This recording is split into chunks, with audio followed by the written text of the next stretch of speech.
I haven't kept track of every single community vote, but I will say this much. If you watched any of the matches today and you think that you know what you're talking about, especially now that BDS announced that they won't be playing with Rafael. Oh boy. I don't know if anybody's predictions are still standing. Anyway, let's get into the matchup. DarkZero versus Elevate on Kafe. Elevate will be starting first. Their first ban is going to be okay on Thatcher and an Amaru ban. Are we safe to say that DarkZero's been reading into the possibilities of Elevate, and with the aggression, the Amaru makes pretty good sense. Elevate themselves, of course, took out the Thatcher. That's very standard. And then DarkZero follows up with a Wamai ban of their own. This is gonna make the utility clearing for DarkZero's side a little bit easier, and perhaps just make it a little bit, you know, less difficult to clear certain positions. All right, some standard bans now from Elevate, but DarkZero obviously with Wamai. Wamai isn't as banned as often as he used to be. I don't know why, but Wamai's ban rate has fallen quite a lot. We tend to see more Miras, more Valkyries in particular, dominating those ban phases. Amaru or Amaru, depending on how you pronounce her, that is a bit of an interesting ban in the sense that we do not see that often at all. In fact, I cannot remember the last time I casted a match where Amaru was banned. So let's get into the action. Very first defense from Elevate is going to be on that main floor of Double Kitchen. They're going to be bringing a, well, looked like a castle, but they're going to go with the Thunderbird. They had the Thunderbird locked in. They decided to go with the castle, and now they're going to flex off of it. A castle is seen most commonly on that middle floor, Nick, especially if you're defending reading. So the castle could be done to throw you off, but teams also bring castle strats for the bottom floor. So that's something to keep an eye on. DarkZero obviously don't know what bomb site they're going to go to, but might find out very quickly. And with it being on the first floor, all it takes is a drone scooting through that main door and bakery to assess where that bomb site is going to be. So something to know, Canadian actually 6-picked from, I believe it was a Buck, I'm not entirely sure if I remember correctly, but onto the Kali. So I'm not sure if this means that DC is expecting a top 4 defense and thus they picked up the Kali to help clear out the utility and the jammers and whatnot. However, it could also just signify a direct bakery push, so that with the Kali, you can make sure always to clear the jammers or the bandit charges if they're on the wall, and therefore breach with that. Either way, the Kali is extremely low pick rate throughout all regions of pro play, which you would think is that's a bit odd because Kali is like a mini Thatcher, and Thatcher is always banned, so why wouldn't you always play Kali? But I do think that the weapon just kind of holds her back for most players. Having a bolt action sniper rifle and a high recoil, also high fire rate secondary SMG, it's just not for everyone to like. Canadian, however, showing the flexibility of his character, being able to play most operators, I would say, these days. Yeah, and he's on the flex roll for DarkZero. We got to see a good opportunity of DarkZero's new roles and a good look at them in those NA League finals, Nick, against the Sonics. When DarkZero ultimately stumbled, and I spoke to Canadian yesterday actually to do an interview, and he said that they weren't actually anticipating that they'd win. They were just coming in with their role swaps to see how far they could go. They figured that a top 2 finish was definitely in the cards, but I think that was where their expectations ended, and it's really just a learning opportunity, he said. They want to try to find their footing and keep working through these new roles because the team did make some serious changes when Canadian stepped onto the team.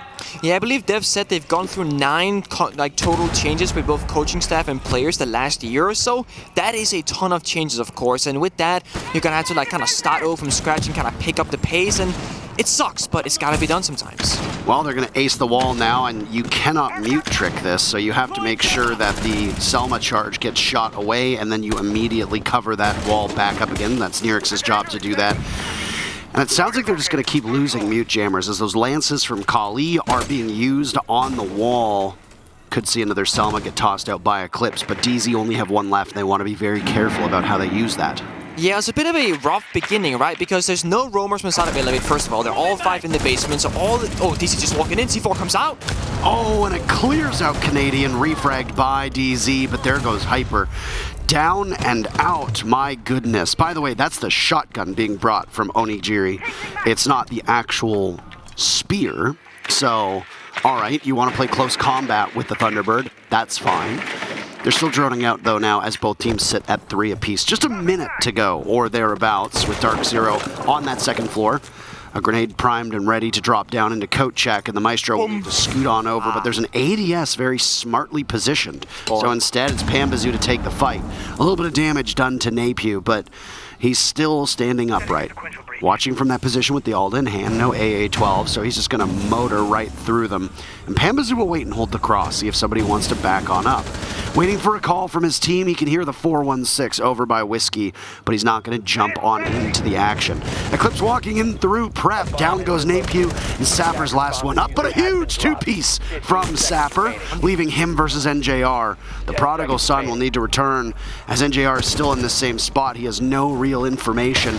Getting into the bomb site with the diffuser miles away, and it's just going to be a game of keep away from Sapper. Well done, with an evil eye watching him, and Elevate starts off the series with a round victory. We can actually hear Elevate scream on top of their lungs off that first round victory. I don't think DarkZero necessarily understood or knew that Napew was actually injured, and that was indeed a 1 versus 1. But if we kind of go earlier up or earlier back into that round, that looked a bit weak from DarkZero, right? There was a jam on the wall, they throw a Selma, that didn't work. Then they Kali lands the wall, throw another Selma, that didn't work. Then they have one Selma left, they kind of give up on that. They said, alright, whatever, just run through Bakery, try and break open the round. They kind of get an equal trade back to that 3 versus 3, but then they didn't really progress from there. You spoke about the Onigiri shotgun. Now, at first you'd be surprised, but as I said earlier, anything you know about Rainbow Six Siege, you know, that makes sense, doesn't really make sense here. They, like, Elevate love playing shotguns. They do it on Echo shotgun, they play Hibana shotgun, they play shotgun on Pulse, which is something we haven't seen for years, and of course, on Thunderbird as well, also the shotgun. So if you guys see it, do not be mistaken. I don't think the Elevate players forgot to do their setups on land build. I simply just think that they are a shotgun kind of team. And that's something that kind of catches you off guard. If you see a Thunderbird, you would never in your right mind think, oh, don't go nearby, there's a shotgun player. No, you think it's a spear. No. Well, I mean, I gotta say, I think that's the first time I've seen that shotgun be used in comp play from a Thunderbird, as you pointed out. If you're bringing a cab, teams will like to bring that shotgun on cab. Obviously, it's available for both these operators, but Thunderbird does tend to get used a little bit farther back with that spear in hand, as you denoted it. Either way, it's an upstairs defense now, and this is, well, a little bit more normal in regards to the setup. Obviously, that mute play inside a Bakery with the Thunderbird in as well is not something we see all the time, but instead, Elevate will be defending up top, and they've positioned themselves in such a way that they've got the bathroom hold, they've got that deployable shield at Pixel. They're going to try to keep the attackers at bay from inside a piano, and, well, it's a nice thing that Canadian's on Twitch, as he can be reunited with that EG skin from the old days. That is a throwback indeed. Seeing a pretty basic setup from Elevate. Oh, you can almost call this boring from their standards. I didn't think they would just do like basic setups, but they have, and they've done so quite well. They got the shield inside of Pixel, they got the shield inside of Stock, so double shield setup. Of course, DC will have to now clear this. They're doing so with the flashbangs and the grenades. First shield gets blown up to pieces, and this is where the Wamai ban kind of comes into play from DarkZero, where, well, this becomes a lot easier with Wamai off the board. The only thing in your path is the Jaeger, limited ADSs, you only have 3 of those in a round. Of course, they recharge, but all you gotta do to make sure to circumvent that is to clear it rather quickly. That's not a problem for these pro teams. I will say, DC in the past, in like Stage 3 and whatnot, more in recent times with the current roster, they had this issue in NAL where they would kind of stall and waste a lot of time not being super proficient. That supposedly is fixed now based off interviews we've had with players and teams and whatnot, but I will say the first one we see so far has been rather slow. DCH deciding to swing onto the red hatch, and he's not able to do much, so he and Napew will walk right back up to the stairs, or rather Napew will, as DCH decided, hey, I don't really want to go in that particular direction, so he heads back down into reading. Hyper holding inside of Cigar. Right now, DZ's push is coming from over towards Piano, which is where we saw all of that investment being made from Elevate onto the bathroom wall, which has been completely opened up. This has forced all of Elevate back into the depths of Cocktail. Pamazoo gets a good long look at Onigiri and then gets destroyed in the ensuing gunfight. And another follow-up from Elevate as DZ are running headfirst into this Elevate wall. Onigiri still in the same spot, just tearing right through them, and down goes Eclipse. 2 players left for DarkZero as Elevate are making an absolute statement. A grenade gets tossed out and Hyper will follow up, but it's another from Onigiri. Okay. Looking to try and outduel NJR. turn sideways. It's Nay to finish off. And Elevate, what an incredible start with these 2 rounds. That's a great start and good gunplay to follow up with that as well. We saw Nigir with the DMR getting a 3k on that round, basically playing inside of stock Freezer with those double shields set up, something that DarkZero failed to clear. You can actually annihilate those shields from the Skylight itself, so before you're dropping into Cigar and getting exposed and boxed in, you can go Skylight, flash it, nade it, clear it, then drop the hatches, and then you've kind of already dealt with that step that you'll be meeting later on. They cleared the 90 shield or Pixel shield with perfection, but then after that, they kind of stagnated. They didn't progress through the round, and now they'll be attacking Reading, which is a very similar situation with the shields and the setup on top floor, so now they get a second try at this same attack, or similar attack. Well, Reading onto that second floor, this is where you could see a castle get particularly brought out if you want, trotted out, as we dare say it, but does not appear to be the case. Instead, the lineup that I see from Elevate, Nick, is going to pair themselves very well to that top floor. Yeah. So, go upstairs, maybe hold some map control, that's not too bad at all. But pretty standard setup in regards to the way that they're going to shoot out the floor. They'll probably shoot out head level onto the wall as well, leading into Reading to give themselves a line of sight. And essentially by doing that, you are preventing the attackers from taking up space so quickly because they have to check those angles. It's easy for you as a defender to swing through them. Certainly, opening up angles for the opposing team is extremely important. It's the same with barbed wire. Essentially, is not the greatest utility, but if there's a barbed wire on a staircase, you're not going to be cheeky as an attacker and walk through it. You see, okay, there's a barbed wire there, I'm going to respect it, I'm going to walk away. However, if you see there's missing barbed wire, no barbed wire at all, it's like, oh, I can just walk up the staircase. They're not respecting the possibility of this rat play that I can do.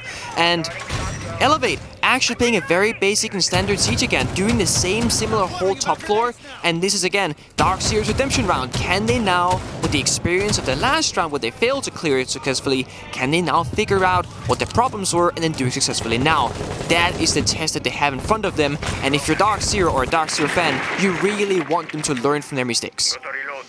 Well, first point of contact for DarkZero will likely occur on this top floor, especially with how Elevate is currently holding it. They are once again back over towards the bathroom side of things, and that was the Jaeger that we saw playing in that area of DCH, watching from the doorway into Piano. There he is. There he is. DCH against DC. That's a lot of Ds. It is, yes, and there is a big joke that I could make, but I'm not gonna make it. Canadian takes out the Goyo shield in the back of Bar, and then immediately it prompts the Goyo to have to get off of that position. There's a second Goyo shield still up inside a bathroom, which is where DCH is playing, as we said before. He has not moved from that spot. At any point, he can hit that gas barrel and run, allowing the flames to spread and peel off to try to get back to the bomb site. Deceptively fast round, as we've lost 90 seconds on the clock. Yeah, it's fast round, but not much has happened. We actually saw DCH now moving back to top white planks because half the round has now been burned. You gotta play more together now and expect to push from DarkZero because it can be any moment now as they gotta start making their way through the map. Well, we have to provide our own sound effects right now. No, we're not doing this again. No? No. I can make Hyper sound. I can just keep going to 400 bullets. Hyper's going to creep on up. He's got a ton of munition and will hit the adrenal surge, walking ever closer to that Aruni gate, which is not able to be reset. And, well, it's the infamous disappearing act. As he sees the Goyo and gets the very first pick onto Napew, playing in that position, down he goes. But DCH lords over White Stairs, and he reascends, taking down Hyper in his place. Yeah, you got 45 seconds left still. Now Onigiri picking up a second onto Canadian. That's Twitch off the board. Looking quite good for Elevate. They still have first floor control, and of course, side is still theirs. DC will need to take use of the verticality, but they gotta do it extremely quickly. There's no room for mistakes here. And NJR with the demolition work above, who will try to watch over a possible diffuser getting planted with Eclipse, who's playing on these more passive roles. Still smashing away, waiting for Pambazoo to get by his side as Eclipse and Pambazoo now sit by the reading door. They have an opportunity to break on in, but the 4 players remaining from Elevate will be looking in this direction. Sounds like a Nitro Cell went off, does not connect. Eclipse gets destroyed by Nyrix, and there's more as well, as that Alda will just spray away. NJR is above, and he's managed to get it down, securing the kill.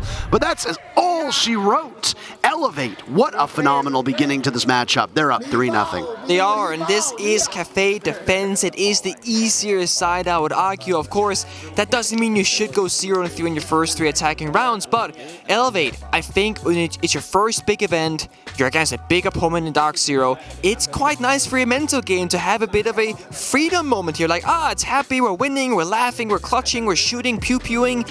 I think that's probably going to be the biggest strength for Elevate going into this best of 3, because getting a bad beginning can take a negative effect on your mental. Getting a positive beginning obviously have the opposite effect of having a happy start. So they're going to be feeling good about this. And DC, not really with the best of vibes on screen right now. And DarkZero have called a timeout after 3 rounds against Elevate, Nick. APAC so far are 2-0 today, and well, it looks like Elevate are very eager to make that the case. I know that people were sleeping on Elevate. They came into this matchup as one of the highest ranked teams in all of APAC. People forget this, that because of the way that the point dispersion works, that Elevate come in very highly ranked. I think they're 6th or 8th, if I remember correctly. 8th, if I remember correctly, yeah. And people are sleeping on them. Yeah. People are sleeping on this Elevate team. As Dev said, it's the first team from Thailand to compete at this level. They're coming in with I honestly think, pretty low expectations. Yeah. They come in, people are doubting them. They've never come to an international event before. Your big focus is going to be on amassing as much experience as possible and then growing from that. So DarkZero already have their hands full. This is their map. They are down 3 rounds immediately. And after the results that DZ have had over these last 2 majors, yes, they made it to the quarters in Mexico, didn't go farther than that. They got bombed out in Sweden before. And this is not the start that they want if they want to be able to keep toe with the rest of this group. Yeah, they got second in NL finals, losing to Sonics rather in the grand finals. They beat SSG to get there, but NL finals doesn't have the most amount of merit because right now we're not domestic, we're international. So that's a bit of a different playground. So DC had the timeout. I'm pretty sure BC was talking to the players like, guys, let's get into swing. I know that in the past, BC has spoken about DarkZero as, what did he say? It's like, they kind of take a while to get the wheels going, but then once the wheels are going, they feel a lot better about themselves. You have a best of 3 now. You can sack the first map, in theory, as long as you show up in the following 2. That's okay, but there is no promise, there is no guarantee that that's the case ever. So sacking the first map just puts you back against the wall, and, well, if that's where you like to be, so be it, but it shouldn't be where you want to be. Yeah. So here we go, underway with round number 4. A newly settled in DarkZero team is going to hope to do the best they can with it, and Canadian doesn't want to lose this Twitch drone in the process, but the Oryx doesn't have any interest whatsoever in taking care of that Twitch drone. We can go back and just watch for a second and see exactly what scouting missions DZ is going to go on as this Twitch drone and its tasers continue to take out just about every single cam that they can. Knowing that this is going to be a kitchen take, their lineup will likely be similar to what we saw before, even if we do see a slightly different Elevate playing off of this bomb site. I like some of the changes that have been presented by this roster. No, certainly. We also see Onigiri now on a real weapon, if you will, no longer on that shotgun. I do think the shotgun's a bit questionable on the basement bomb side. We have 4 players from Elevate, like, tucked on site, and then we have 1 person kind of loose roaming up above. DC yet to kind of make their move just yet, figuring out if they want to go for a straight basement attack or want to clear up the floor above. It seems to be a repetition of the previous round on basement, the first one, where they're just going to hit Bakery straight up, try and clear out this player, and then progress from there. Hyper, opening clones, and Napu. And well done, and you need more of that from DarkZero. They've also smoked it off, and Sapper will toss out a nitro cell that does not collect the way that he wants it to, still with the smoke in front of him.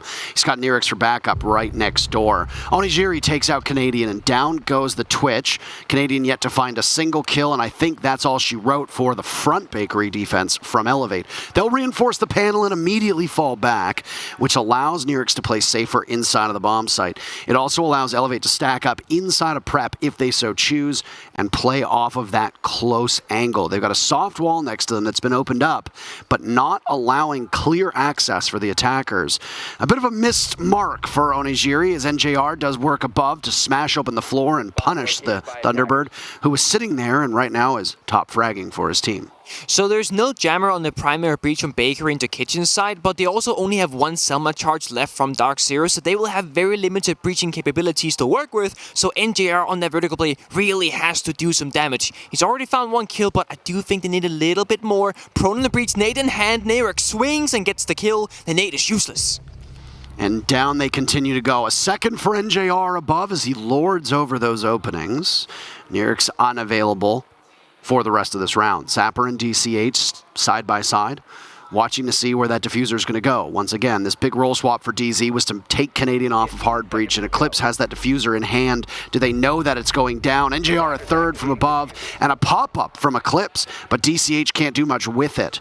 He's got a kill of his own, but there's two more to find.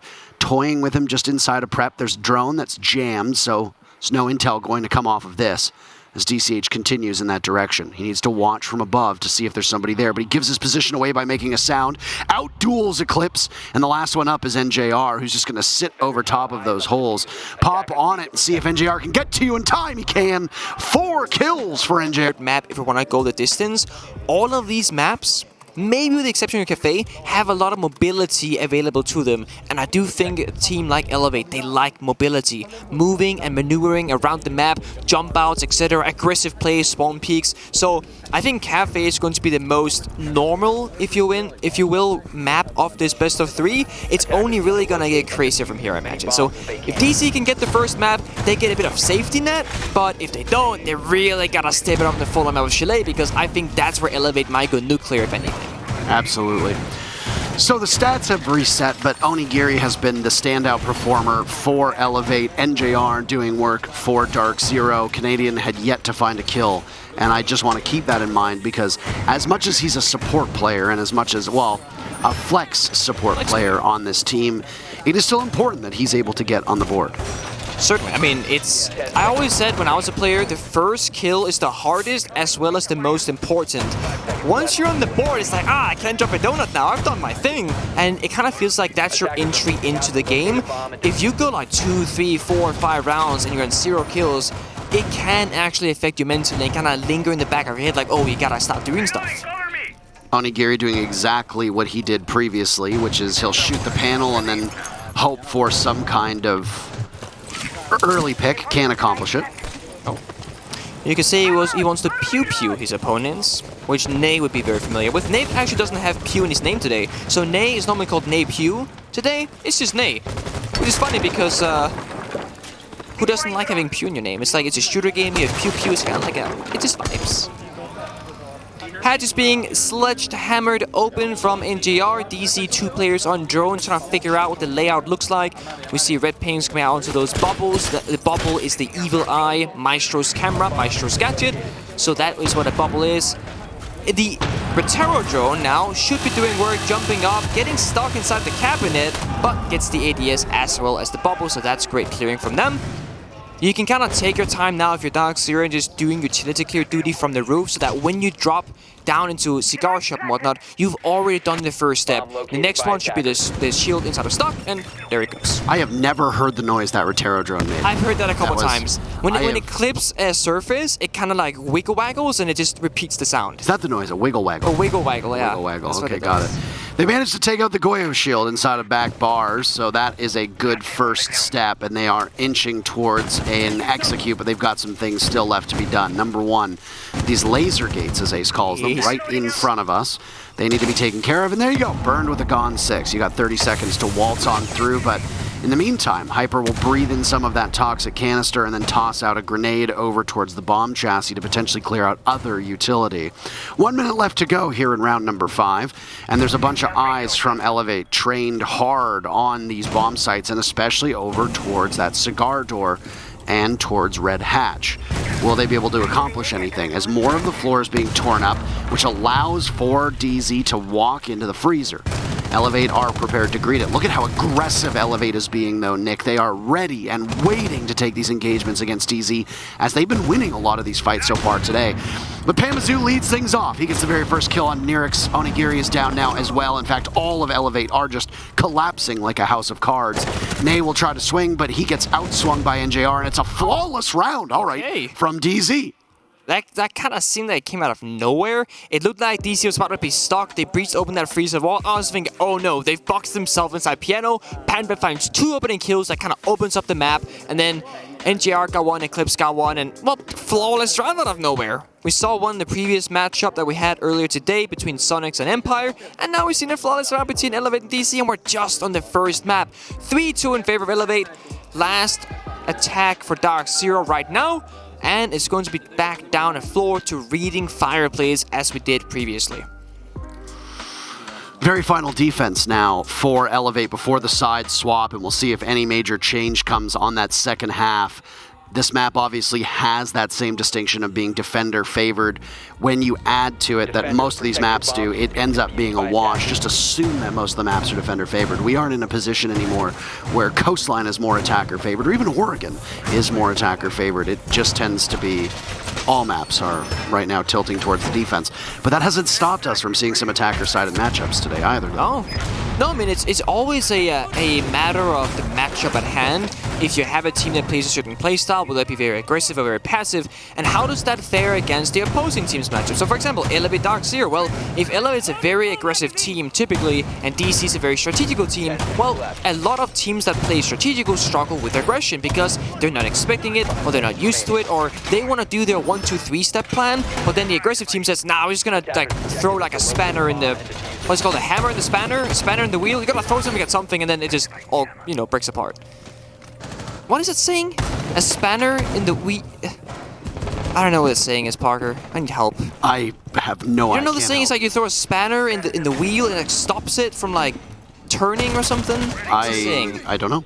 Ah, man, I'm gonna look it up later. Anyway.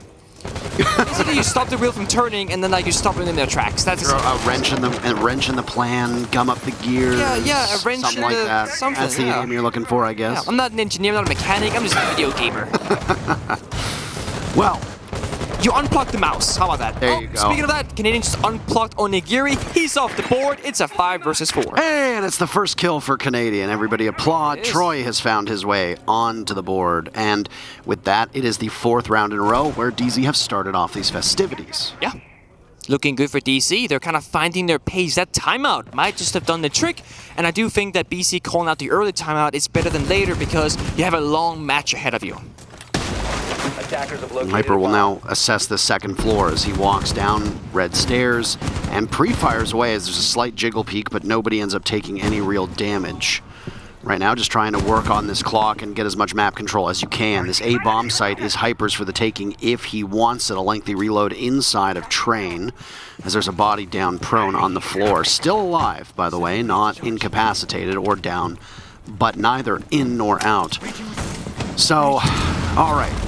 Opening up the wall next to the fireplace, and now down by pillars as well. The spread from DarkZero all over on the west side of the building. Yeah, so note that DarkZero brought out the Nomad, and most of those area gyms are going to go up above to help ensure the top floor is stabilized. And then you're going to have one player most likely just holding the flanks top floor, have 3-4 guys working below, kind of approaching the side. So it's like a limited take is what we call this. You only take what you absolutely need up top, and you just work the first. Okay, well, Nay just decides to peek the doorway, not aware that NJR is in such close proximity, and with it, his head very swiftly removed from his body. But a bit of negligence from Hyper as DCH is up above, and Hyper gets caught out by pillars. Now over towards Cocktail, or over towards Cigar rather, as he walks out of Cocktail. DarkZero still need to find their footing and push towards the bomb site, but DCH might be getting a little bit too close. Does he know that there's somebody inside of Cigar? It's NJR, softens him up, but not enough for the kill. A second for NJR in that pivotal position. Ascending the stairs is Sapper. He's going to try to get side by side with Nirix, but he's spotted by Pambazoo. It just leaves the Maestro, who might not even have been spotted. Tries to walk in, but he gets shut down. Call it reading, and he gets read like a book. After taking that timeout, DarkZero wins 3 in a row. Turns out they needed to settle their nerves, and they're back on even footing. Looking a lot better now, I'd say. And yeah, maybe a slow start for them, but I also gotta worry about the finish. We got the side swap coming through. DC goes in the defense. Elevate will hop on the attack.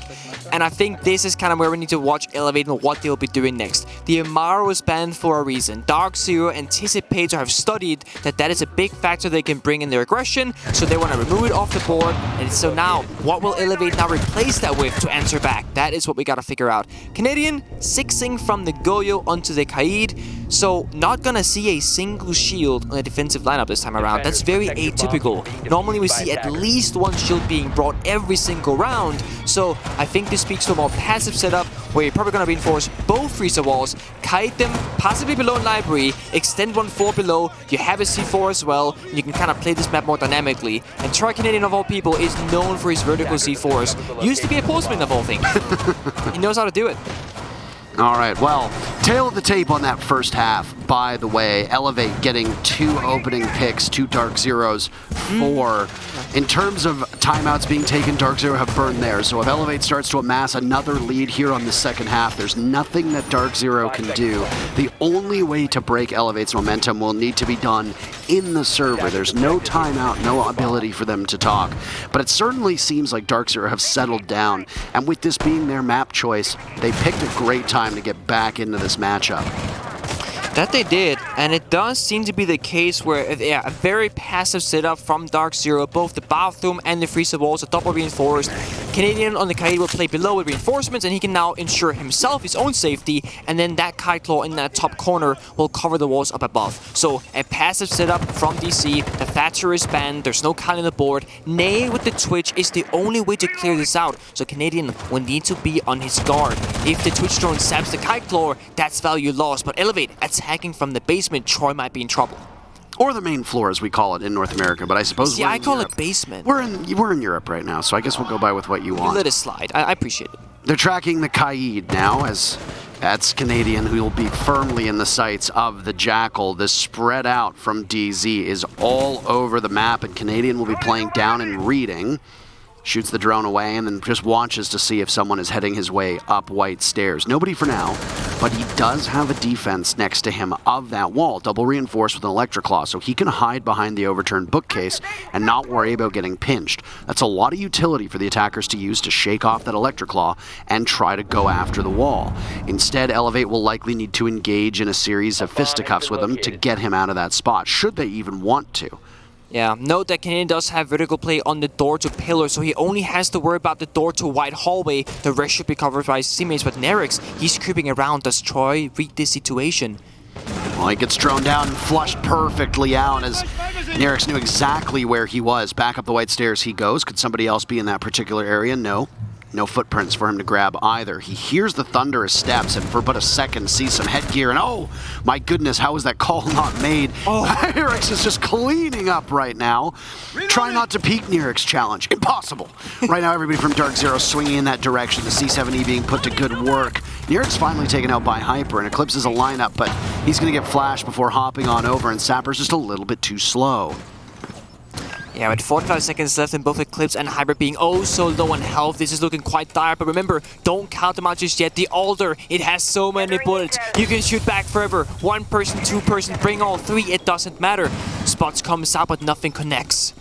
He's waiting very patiently behind that smoke. You can see him waiting to fire on in, but Eclipse gets spotted and taken down. That puts Hyper in a 1v3, but the suffering is ended by DCH, and Elevate take the first round since round number 3, and most importantly, the first round of theirs on attack. I really like what DC was doing. I like the more passive setup. I like the Kite Claw below.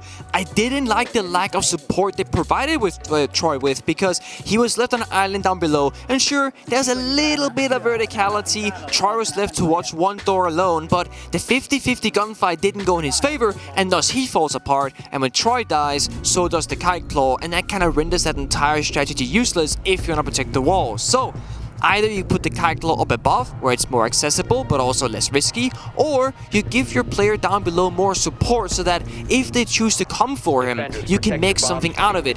Trade back a kill, or at the very least hold the ground more proactively. Create more vertical holes, because there are the shotguns on the defensive sides. You gotta make sure you use them at the very best. More holes is better than no holes at all, so if anything, break the floor a little bit more. Eclipse, showing us the Russian operator of Tishanka. Again, starting to see more and more play. And of course, he brings his shield. We all love deployable shields. Do we? That's the... Yes, we do. Do we? We do. They're so important. That's why they're played every single round. The value they bring... I don't know if we do. We do. You know what we didn't like? We didn't like the Goyo My Jaeger meta with tons of utility. That we did not like. I will say this, watching Tachanka just like rhythmically shoot out walls is like, oh, it's a symphony, isn't it? Oh no, are they opening the whole wall? Yes, they would look... Yeah, I think they're... I mean, they're trying to. There it is. Okay, wow, this is a new one. So, we'll see how this unfolds. You've already got some hard breach being done, by the way. I don't know what part they specifically opened up. My guess is, yeah, there's a small window opened into the delivery door, which will allow them a line of sight to the back of Freezer with a single reinforcement on that Freezer panel. Ditto a single reinforcement on the prep panel as well. So, they're almost tempting Elevate to try and pressure from those spots and then gun them down in the process. Yeah, it's a very typical extension where you both hold the bakery extended and also the VIP, one freezer wall being soft, that way you can help with the crossfires. And yeah, it's 5 players from DarkZero in the basement. They're not going to be consistent in the roam, they're not going to be denying that many drones. So it's all coming down to Elevate. Can they pick apart this defense? Do they know which side they want to go for? Because you can only really pick and choose one side. Either you hit the bakery or you hit VIP in the backside. You cannot choose both. And this doesn't work. There's not enough time, there's too much ground to cover, and it's simply too many things to do. So, vertically comes out. See if they can find anything from it. DarkZero players should be hiding from it. It would be a very big sin if they got caught in the fire. Oh, so many bullets. And with all that gunfire, by the way, still 61 left, for the record, from Nay. And we'll sit on red stairs and have plenty of opportunity to just dump all of those bullets and all those munitions into the kitchen. The sledge still above. We got to see when NJR was on this roll last time for DarkZero how strong a sledge can be on this particular site when you're trying to pull off an execute. And unless DZ can do something about Onigiri, you're going to be in a really hard spot because that sledge is going to continue to chip away at any type of protection that you might have above you and make the common spots where you're used to sitting quite uncomfortable. That they are indeed. It looks like to be a backside take from Elevate. It's one guy on the white stairs, one guy Garrett's door. So what is the reply from DarkZero now? They have Hyber here trying to play for the crossfire, and they're all going to play around the VIP player. Nate comes out, so you step backwards. It's Pambasu of all player, rookie of the year, of the split rather. Not the full split, yeah, full year of the NAL. He will have to prove himself in this particular position. Nerek's now rotated back to the VIP window, meaning Pambasu's going to be stuck in this corner for quite some time. DCH has a lineup inside a freezer. He sees the laser gate, but there's nobody right now near it, or at least not that he can see. We know that with the silhouettes there is someone nearby. Oh, swing from Pambazu claims DCH, and the kill feed lights up, but it's DZ right now sitting on top. Sapper and Nerek's walking right in, and Sapper literally in, having some trouble with that bulletproof camera, but trying to pull out that diffuser. Does so successfully. Canadian heading back to the site, and Sapper has to get off. NJR outduels him, and that's the round in favor of DarkZero, who once again equalize. Very nice. Panba actually swinging the player inside like Garrett, winning that gunfight was quite big for them. That essentially means that every single threat from the side of Elevate is going to be on one side of the map. So the pins kind of got nullified by Panba, well done by him. And DarkZero, they didn't over-rotate into Elevate. They stuck their ground, they understood what they needed to hold, and it worked out for them. Even though Sapper got the injury from the hatch drop, it didn't matter ultimately because they managed to get the man advantage, and even without any yokai drones that neither plant, it just ended up not mattering at all. Guns can do a lot of damage. It's not all about gadgets, and in this current meta of Rainbow Six Siege, aggression and gunfight skill really goes a long way. It's kind of why Latin's on top and why APEC is so dominant, because they can just shoot with so much precision, the aggression, and also synergy, I think. Understanding that playing together is such a big strength, playing off each other. Is LATAM on top, though, because they have not won a match yet today? Hey, it's day one, okay? Alright, you're right. I mean... I was joking, by the way, for those that are about to get offended. Yeah, don't get offended. I promise you it's a joke. See? We saw some pretty banger games today. I mean, we were in the talent room watching the OXG Navi game, and if you guys haven't seen it, You don't have to. You don't gotta go back. It was a quick one. You mean OXG playing some T-Hunt? Yeah, the big warm-up. Yes. Yeah, they're just doing the warm-up for their actual first match, aka their second match, because yeah, that was... Sheesh. Okay, that was the second time, no more. Mirror being brought up by NJR, that is something that we'd love to see. This is going to make it much harder for ELV to actually progress on the map. Eclipse with the mute jammers to go with it. If you got a mirror, there gotta be a jammer, otherwise that mirror will be gone very quickly. Good stuff. Already one of those windows opened up that lead to Cocktail, and well, I am not surprised to see DarkZero go back here after that first round, and obviously feeling a little bit more confident, maybe a bit more moxie from them in this particular manner. Onigiri's focus right now is on red stairs, and hard to tell from the spectating if, like, the way that this game spectates, if Sapper just missed the barricade. I want to see stuff like that and think, did he? I don't think so. So, anyway. This is a similar setup to what we've seen out of NA before, but look at that. The castle barricade with the Aruni gate in front of it is really fascinating on the bathroom door. This is a lot of protection right now for Pambazoo, because you're going to need to burn through both of those. You can't just throw an X-Kairos at it. You can't just shoot it with an Ash Charge. You've got to actually get rid of it, and two of those X-Kairos go to open up the big doorway for the castle barricade. Grenade primed and ready from below, with Nay looking for a common spot towards Aruni, but no, Hyper's able to dodge it for now. There's a player from DarkZero down in Reading again, by the way. This was Canadian in the past, now it's Eclipse in this spot. Half of the round played out. There's been no real action between these players just yet. I think Eclipse is gonna have a bad day soon. You got two placements that are kind of surrounding him, one side inside of pillars and this guy on the white stairs. So Nate actually comes out. How many nades do they have, really? There's been so many going off. Canadian falls as well, Nick, and Eclipse swings, and you said he was going to have a bad day? There it is. An absolute bad day. Bomb located by attack. And he's in a 2v5. And all of a sudden, it was quite dire. NGR, Pambazoo gotta clutch it up now to swing this back into their favor. Pamba looking to make the engagement, but no! Onigiri reads it, sees it, and takes him down. That leaves NJR now in a 1v5, a flawless on the board, and it doesn't end up happening. Oh my, Nay gets dragged down at the last second, and because of that, there is no flawless. But again, they go back and forth. There was a flawless earlier on from DarkZero. Elevate squeezing out another round as these teams on the second half look far more evenly balanced. That they do. That they do indeed, and now DC are actually hovering Fireplace mining bomb site. That is quite rare to see, at least in Europe. I don't know if NA is more fond of it, but it's usually like, this is like a last resort kind of scenario, or if you have a flex strat, of course.